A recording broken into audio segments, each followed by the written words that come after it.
wannan matashi da za mu saka muku bidiyonsa za ku gani menene ya faru da shi koko wani irin tambayoyi ya kasance tare da mu akan wannan bidiyo zai ma matasa amfani sosai da sosai don kai kuna aiko muna wasiƙin ne kamar irin haka kuna mana tambayoyi kamar abin da ya kunshi tafiya sifiri tahiya da dawowa to wannan bidiyon ma zai ƙayatar da ku sosai da sosai don an kire mun tattaki zuwa ambasadar muka zo har muka sadu da wannan matashi za ku ji ƙarin bayani daga gare shi a yi kallo lafiya a yi saurare lafiya Allah ya sa a fahimta da abun da aka faɗa.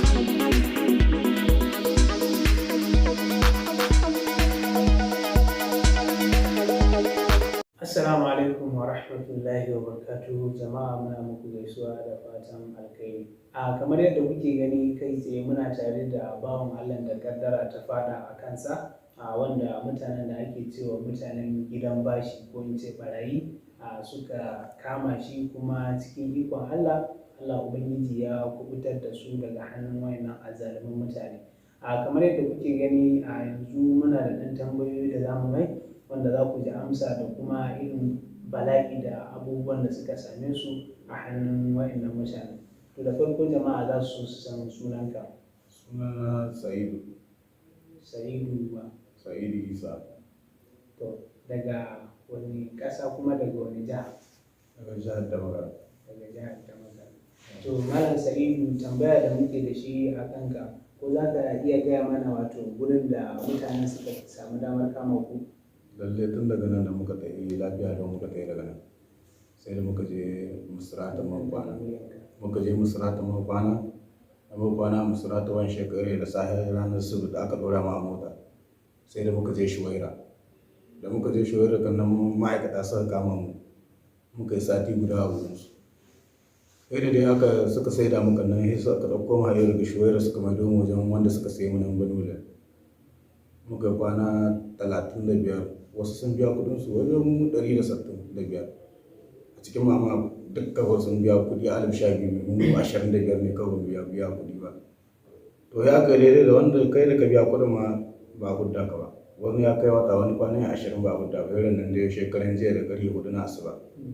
Yanzu kamar tambayoyin namu a takaice suke zuwa su adadin wanda suka kama ku adadin su zai kai nawa? Adadin su to su ka san yawa gare su yanzu can wanda suka fara kama in ka gasu sai ka ce ma'aikata ne wajen mota 5 gare su in ka gasu sai ka ce ma'aikata ne kenan kuma ka gama ma'aikata kuma barayi ne a wajen mota 5 gare su suna da yawa nan kuma yan gwani da su kansu sun kai wajen 5 ko 6 ma.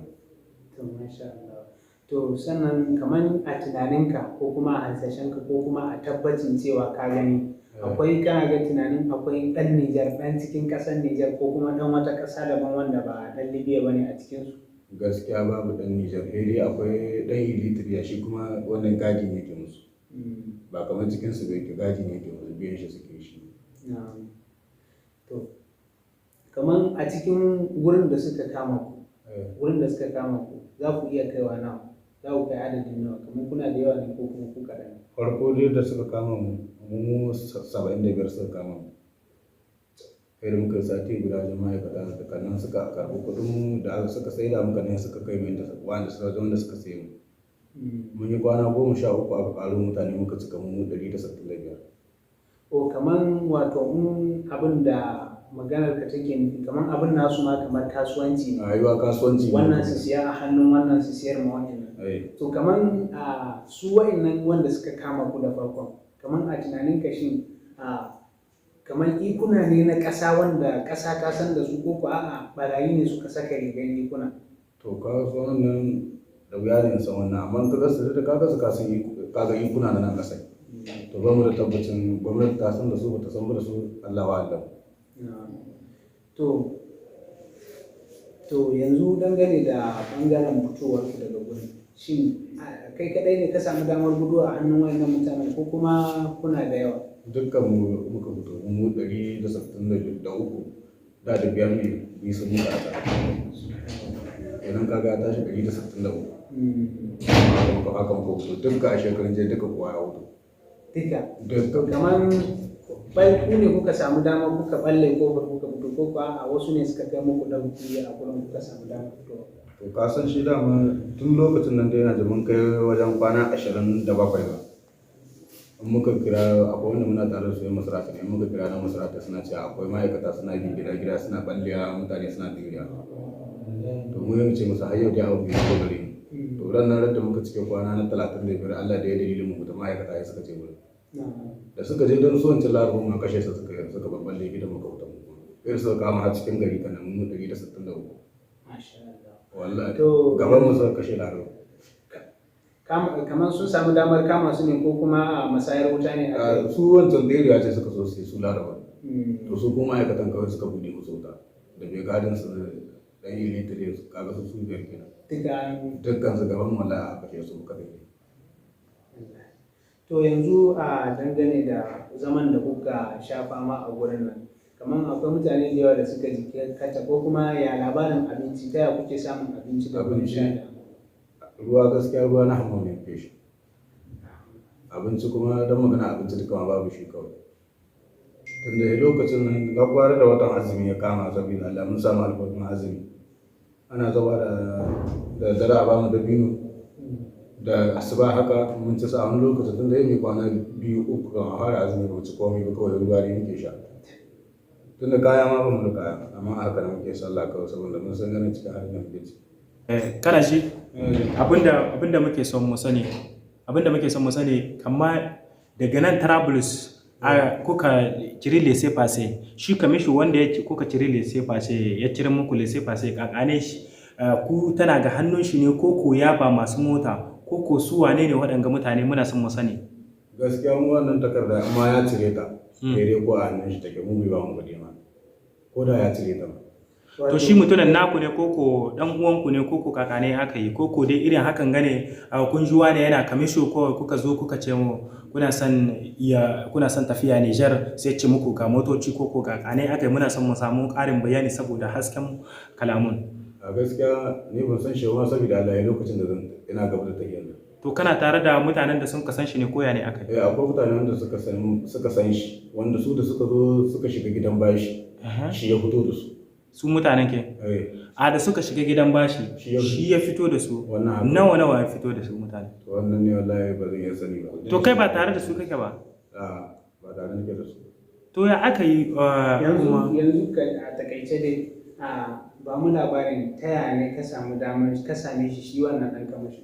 Shi wancan dan kamasho kamar wannan mutane wanda ya suka shiga gidan bashi ya huddo su da ya suka taho daga nan sabaha da ya huddo su Trablus sai suka zo to kuma da suka zo Trablus Allah ya gama mu gida guda to kuma lokacin tafiya ta yayi yanzu sai su nemi mun dan kamasho suka ce akwai dan kamasho wanda ya huddo su dai musu tunanin kawai yayi wata harka wanda ba ita ba yanzu to lafiya da to kuma muka taya haka ta wani nawa ka biya a tunaninka nawa ne ma tukunan ka biya daga kamar daga nan zuwa Agadas har Agadas ka biya ko zuwa Sabah ko zuwa Agadas kaman biyan gaba ɗaya ne kai? Ne 1,200 tun daga nan Trablus har Agadas 1,200 ya nuna mana kuɗin kuwa ba kuɗin komai babu wani ƙari in ba shi 1,300 na ba shi 1,300 babu ruwa na da kuɗin kuwa ba haka muka yi da shi.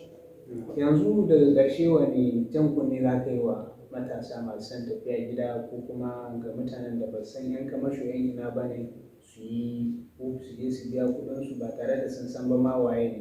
Kamar masu tafiya gida a mota to ni dai lallai yanzu in dai mutum zai tafi gida a mota zan ba shi shawarar kawai ya haƙuri da tafiya gida a mota ko ba haka ba, saboda in ya tafi ma inda sosai wata wahala ce zai shiga.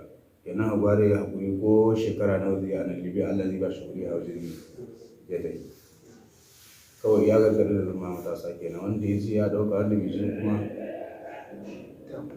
Kamar mun gane ka Safira, menene Safira tsarin da ka zo da shi ambassador? Kamar nan da muka gane ka nan ne, ai ba ka san da za mu zo nan wurin ba. Kama me ya kawo ka na ambassador yanzu, ko wani bukatu ne ka zo da shi, ko me ka samu tallafi cikin abu ko nemo ka ne aka yi? A ne kawai na zo ne kamar bayanan da abin da ake ma jama'a yan Nijar a cikin Libya. Kenan kawai a rika kiyayewa kamar masu tafiya, bangaren masu tafiya. A kenan su yanzu ambassador sun nemo ka ne da ka zo su maka tambayoyi akan wannan abu wanda ya same ka. Wannan haka. Da su samu ƙarin bayanin me yake faruwa akan game da 'yan Nijar saboda a ɗauki mataki kenan. Kenan ka san akwai wasu masu cewa ka ji na ji kamar wanga gidan bashi ya fashe shi ne aka yi, a'a Laraba ne can suka yi faɗa suka halbe mai gidan bashin. Kenan ga ikuna ne na musamman na cikin Libya suka kai musu hari, suka same su, suka kashe su, sai Allah ya sa suka hidda ku. Wannan haka yake, ni ne zahiri tunda ni daga can na hoto. Ikuna wannan su ne suka kai hari a gidan bashin, suka kashe wannan Larabawa kuma da ɗan Ethiopia mai gadon su, mai musu gadi. To Allah kiyaye, Allah ƙare kiyayewa gaba. To yanzu me shawara ka ga al'umma masu hawan mota babu sai fa sai a ce ma ku 20-30 kuma ba a ce muku furar za a shiga da ku ba abi da kuka hanya? Kawai shawara ta kawai mutum ya kiyaye gaskiya. Ya kiyaye da hawan mota babu sai fa sai ku an gangama ku nawa dai ne irin 30 mutum 15-40 a ce babu sai fa sai za a zuba ku a tai da ku. Kun shigo a haka kuma ku tai a haka. Kaga abin wanda bai da kyau. Kenan ya kamata mutanen mu kiyaye. Mutum wanka ne, kanan ka ne, dan garin ku ne, hidda shi wanga daga dan uwana ne ko dan garin mu ne saboda ya ci gaba, kai ya ci gaba tunda cuta ma al'umma ne zai. Yana dora mutane, kaga yanzu tsakanin abin da aka dauka tsakanin Travelers Sabaha, duk wanda aka dauka bai da lycée passé TC kenan wanda zai tafiya Niger, kenan an dauke shi mai zuwa Turai kuma fraud ce za a yi. Duk da Sabaha akan hawa me suke tunani, a'a an taho da ku ne hanya ba ta da kyau za a maida ku kuma daga baya a maido ku. Wannan iko ko na gaskiya ne suka kama ku, suna da yancin su kame ku su saida ku. Haka doka ce, kuma kowa da inda kaga ikon Libyan ga kowa na rikon inda yake riko ne, kuma ya ci nan bakin nan ne zai ci. Kenan da abin da ya shigo gaban shi ci zai yi. Kenan wannan yan kama shushu ne bai kamata muna biya su ba. Ko ba gaskiya ba. Ya kamata din halin da za a yi dai ta inda aka hutana ake sauka, mu ba yan uwa shawara mu kiyaye da hawa mota ko iri ko mu je, ko da mun je mun tare ne za a samu mota mu 20-30, kenan muna da yancin mu hito mu ce ina ne sai fasan mu kai dan kamashu ya ba ku ne sai fasan ku. Wato wannan ma ya zama to gargadi gare ku mutane, wannan ya zama gargadi na karshe gare ku. Ku yi kokari duk yanda za ku yi abin da za ku kashe a kudin mota kusan kudin jirgin ne, saboda me idan ka yi tunani wahalar da za ka sha daga farkon tafiyar nan har zuwa ka je gida, wallahi kudin da za ka kashe ko kuma wahalar da za ka ci, ko kuma ƙarshen da in ka je rashin lafiyar da za ka kwanta ta cinye fiye da kudin jirgin da za ka biya ka tafi gida. Ka duba jirgi idan ka hau dudu awa nawa ne za ka je gida, amma mota adadin kwanaki nawa za ka ɗauka. Sannan a hanyar nan akwai sanyi ko lokacin zafi ne akwai zafi. Gaba ɗaya wani sinadari da yake jikinka, duk wani abin da zai amfani jikinka karewa yake, saboda ba ka samun ingantaccen abinci, ga iska ga ishirwa, mota tana iya lalacewa, barayi suna iya kama ku, ikuna suna iya kama ku, wani accident yana iya samun ku. Duk da a jirgin ma dai kowanne Allah ne yake karewa, amma kuma mai jirgi ya fi zama tsaftatacciyar hanya sama da mota, tunda dai ba a ce an yanke hanyar da kowa zai iya hawa jirgi ba, kowa zai iya hawa jirgi ya tafi gida, babu wani sai wani. Ka sa a ranka cewa yanda kowa ya biya jirgin nan ya tafi gida, kai ma za ka iya biya. Nawa ne za ka yi kari gaba ɗaya? A 300,000 da ya biya bai wuce ba 500 za ka kara a kai ka biya kudin jirgin. 850,000 har zuwa 700,000 ana iya biya a tafi gida. So muna mu biyu ana muka kawo ƙarshen tambayoyin namu, insha Allah sai kuma wani lokaci idan Allah Ubangiji ya haɗa mu da rai da lafiya. Wannan ya zama to izina a gare ku matasa, ya kamata ku san cewa ga wa'inda za ku dinga ba amanar. Ba kowa bane yanzu ɗan amana, wani kana ganin shi naka ne amma kuma shine zai cuce ka, kamar yadda ba wannan bawan Allah ya yi insha Allah. So muna muku gaisuwa da fatan alheri insha Allah.